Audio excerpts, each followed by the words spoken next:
अजीज दोस्तों, अस्सलाम वालेकुम, नमस्ते, सत श्री अकाल, गुड आफ्टरनून। आई होप मेरी आवाज़ सही से आ रही है। आई होप मेरी आवाज़ सबको सही से आ रही है। सबसे पहले मैं स्टार्ट करूँगा पुष्पेंद्र जी से।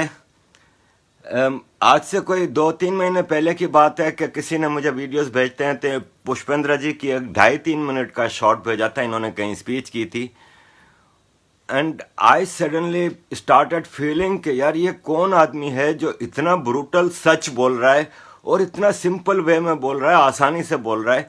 क्योंकि ये जब से मैंने हिंदुस्तान की पॉलिटिक्स स्टडी करनी शुरू की, अपने मातृ देश को स्टडी करना शुरू किया है, जो कि हमें उससे दूर रखा गया, बल्कि उससे नफरत सिखाते गए पाकिस्तान में। तो अब मुझे मौका मिला है कि मैं अपनी उस कल्चर, अपनी उस देश की स्टडी कर सकूं। तो काफ़ी बड़े बड़े नाम ऐसे आए हैं जो कि मैं समझता हूं कि जिनको हम फॉलो करके बहुत कुछ सीख सकते हैं। जो इस साउथ एशिया की, जो अनडिवाइडेड इंडिया की जो पॉपुलेशन है, जो आज बटी हुई है मुख्तलिफ मुल्कों में, वो ऐसे लोगों से बहुत सीख सकते हैं। और ख़ास तौर पे मैं तो एक स्टूडेंट हूँ ऑफ दिस अफेयर्स। तो मैंने फिर उनको ढूंढा कि कौन साहब हैं ये, और फिर मैंने उनको फॉलो करना शुरू किया। मैं उनसे बहुत सीखता हूँ। मैं जितना बोलता हूँ मैं अपने ऐसे गुरुओं से ही सीखता हूँ। मैंने तारिक भाई से बहुत सीखा है, मैं पुष्पेंद्र जी से सीखता हूँ, मैं स्वामी जी से सीखता हूँ। तो पुष्पेंद्र जी ने जब मुझे कांटेक्ट किया कि तो क्या आप उस पर, मुझे किसी साहब ने कांटेक्ट किया कि आप इस पेज पे जाएंगे, तो मतलब आप मेरी फीलिंग का वो नहीं सोच सकते कि मैं हैरान था। कि मैंने कहा कि मेरी क्या हैसियत कि मुझे पुष्पेंद्र जी जैसे लोग, लर्नेड लोग मुझे मौका दे रहे हैं। लेकिन बहरहाल एक आम आदमी की आवाज़ को मौका देना बहुत ज़रूरी होता है। और मैं हिंदुस्तान पाकिस्तान का एक आम आदमी हूँ और मैं मुसलमान हूँ, तो मेरे ऊपर और मज़ीद जिम्मेदारी आ जाती है कि इस वक्त इस रीजन का, जो साउथ एशियन रीजन का है जो मसला, उसमें प्रॉब्लम क्रिएटर भी ज़्यादातर, सॉरी टू से, मुसलमान हैं, और अफेक्टेड भी कॉमन मुसलमान ज़्यादा है। कि वो बेचारा कॉमन मुसलमान जो वो आवाज़ नहीं उठा सकता किसी चीज़ के ऊपर, वो सबकी नज़र में भी बुरा हो रहा है कि देखो ये मुसलमान ऐसे होते हैं, और ख़ुद वो बेचारा अच्छा हो भी तो भी उसको गिल्टी फील रहना पड़ता है। तो बहरहाल इस सारे सिनारियों में जब आज मौका मिला है तो मैं कुछ बातें ज़रूर करना चाहूँगा। टू स्टार्ट विथ, जब हम छोटे छोटे थे, और मैं अपनी कई वीडियोस में बता चुका हूँ कि किस किस्म का डिस्क्रिमिनेशन हम पे वो किया जाता था। जैसे कि हमें हिंदुस्तानी कहा जाता था। हालांकि मैं कराची में पैदा हुआ, जब मैं पढ़ने के लिए आगे बढ़ा तो हमें हिंदुस्तानी कहते रहे। हमें कहते रहे कि तुम तो हिंदुस्तानी हो। मुहाजिर थे हम वो मुहाजिर थे जिन्होंने हिंदुस्तान को तोड़ा था। सॉरी टू से, लेकिन हमारे बुजुर्गों ने, फैक्ट यही है, हकीकत यही है कि एक हिंदुस्तान ब्रिटिश छोड़ना नहीं चाहता था, और उसके लिए इनको ज़रूरत थी किसी ऐसे साजिशी ग्रुप की जो कि इनके लिए मदद कर सके। ये मेरी अपनी स्टडी है, इसमें I always stand for correction. उसमें फिर ये हुआ कि ब्रिटिश ने जब ये सोचा कि अगर एक हिंदुस्तान छोड़ के निकल गए तो पोटेंशियल इंडिया में इतना है कि सारी दुनिया के इन्वेडर्स इसको लूटने आते रहे, फिर भी ये फर्स्ट क्लास माशाल्लाह से एक ज़बरदस्त कंट्री है। अगर हमने इसको एक मुल्क छोड़ा तो ये तो यूरोप, अमेरिका, रशिया, चाइना सबको पीछे छोड़ देंगे। तो इन्होंने इसमें प्रॉब्लम्स, तो सबसे आसान हल होता है रिलीजियस डिवाइड डालना, जो कि इस हिंदुस्तान में नहीं थी। मैंने अपने हर जगह ये कहा, और लोग अक्सर मुझे डिनाई भी करते हैं कि नहीं मैं झूठ बोल रहा हूँ। मैं रिकॉर्ड पे रखना चाहता हूँ चीज़ें कि हिंदुस्तान की तारीख में 1940 से पहले कोई हिंदू मुस्लिम क्लैश नहीं होते थे, कभी भी नहीं होते थे। कोई एक आध आदमी मुसलमान का हिंदू से झगड़ा हो जाए, इसको आप कम्युनल क्लैश नहीं कह सकते। ये कम्युनल क्लैश तो सेकेंड वर्ल्ड वॉर में पैदा हुए, जब इन्होंने देखा कि नेताजी हिंदुस्तान को आज़ाद कराने के लिए एक आर्मी भी बना चुके हैं, और रशिया से लेकर, यूरोप से लेकर हर जगह दौरे भी कर रहे हैं, और कॉमन इंडियन उस मैसेज को एक्सेप्ट कर रहा है।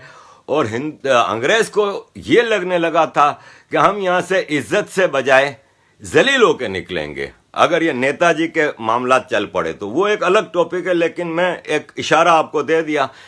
अब उस वक्त जब ब्रिटिश जा रहा था तो उसको जो पावर्स की ज़रूरत थी हिंदुस्तान में, वो प्रोवाइड किया, वो प्लेटफॉर्म प्रोवाइड किया मुस्लिम लीग और कांग्रेस ने, ये दोनों leadership as per my understanding on board थी हिंदुस्तान को तकसीम करने के लिए, कांग्रेस और मुस्लिम लीग की, और हिंदुस्तान को कम्युनल बुनियाद पे डिवाइड किया गया टू नेशन थ्योरी पे, जबकि हिंदुस्तान में बेशुमार नेशंस रहती हैं, सिख हैं, क्रिश्चियंस हैं, पारसी हैं, जैन हैं, इतने सारे हैं। उन सबको मुसलमान से कोई मसला नहीं, हिंदुस्तान से कोई मसला नहीं, हिंदुओं से कोई मसला नहीं, मसला साला सिर्फ मुसलमान को था। और आप ये देखें कि मुस्लिम लीग की तरफ से जो लीडरशिप सामने आई थी वो सारे के सारे जागीरदार थे।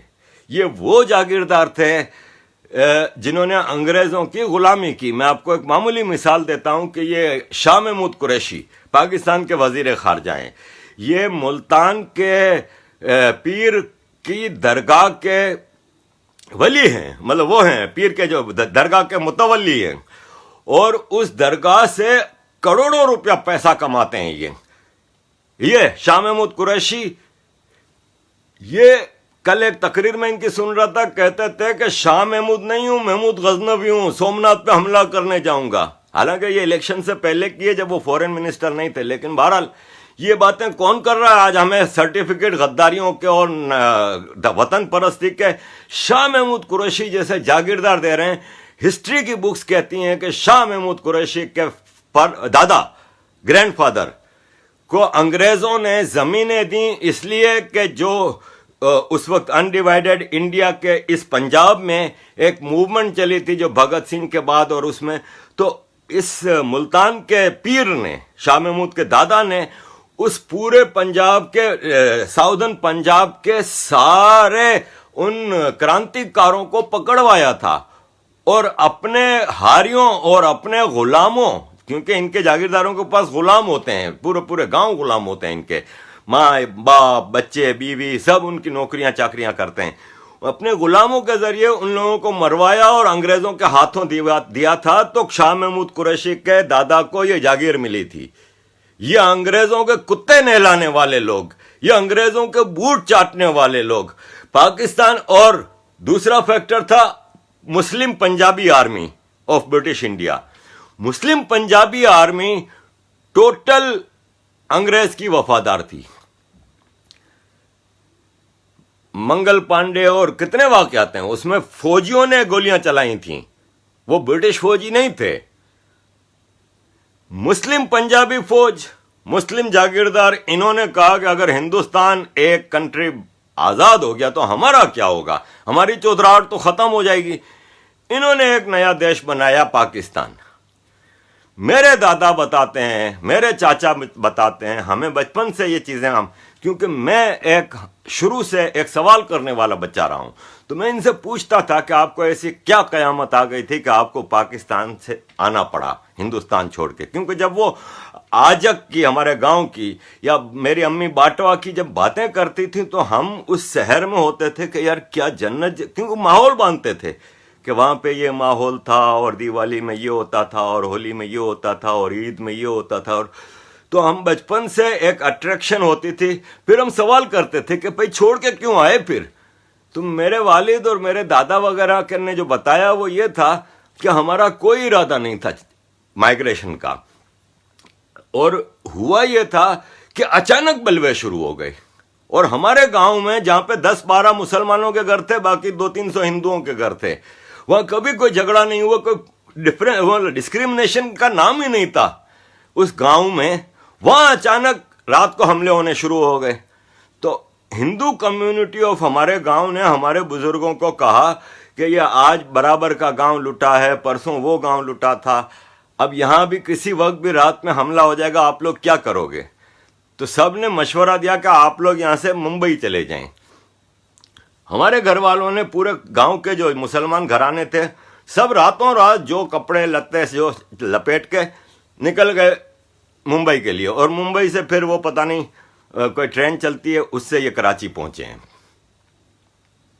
ये हुआ है हमारे साथ। ये साजिश के तहत बलवे कराए गए थे, और बलवे कराने वाले अंग्रेज नहीं थे, बलवे कराने वाले यही मुसलमान जागीरदारों के एजेंट थे। और आप मजे की बात देखें कि पाकिस्तान उस सरजमीन पर बन रहा है जहां पे पाकिस्तान मूवमेंट चली ही नहीं, ना सिंध में चली है, ना बलोचिस्तान में चली है, ना केपीके में चली है। और जिन्होंने मूवमेंट चलाई, अंग्रेजों के जो एजेंट थे मुसलमान, वो वहीं रह गए। जावेद अख्तर के वालिद रह गए उधर, सबा नकवी के वालिद रह गए, वो सब उधर ही रह गए। अबे जब पाकिस्तान बनाया था मुसलमानों के लिए, तुम लोगों ने सारी मूवमेंट यूपी, सीपी, बिहार उधर ही चली है, तो फिर गए क्यों नहीं?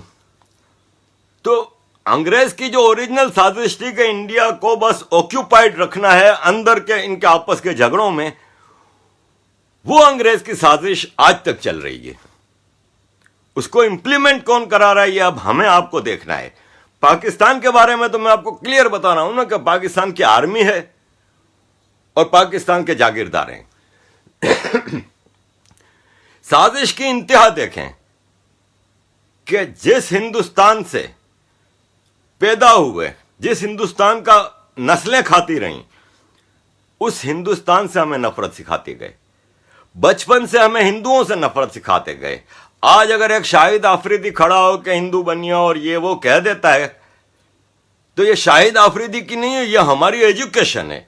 हमारी रग रग में, नस नस में हिंदू और इंडिया की नफरत डाली गई है। और ये जो हिंदुस्तान के मुसलमान भी हैं, बदकिस्मती से ये जब कहते हैं ना कि हिंदुस्तान हमारा देश है, हम हिंदुस्तान से प्यार करते हैं, तो ये झूठ बोल रहे होते हैं। इनको क्लियरली कहना चाहिए कि हम मुसलमान हिंदुस्तान से प्यार करते हैं। ये वो लोग हैं जिन्होंने खिलाफत मूवमेंट को सपोर्ट किया था, मोहम्मद अली जौहर और शौकत अली की खिलाफत मूवमेंट को सपोर्ट किया था। क्या थी खिलाफत मूवमेंट? खिलाफत movement was independent Muslim India under खिलाफा ऑफ इस्तांबुल। क्लियर है? इंडिपेंडेंट मुस्लिम इंडिया की बात हो रही थी। मुसलमान के जहन में यह डाला गया है कि Hindus are born to serve you. यह शुरू से हमारे उसमें डाला जाता है कि ये इक्वल है नहीं।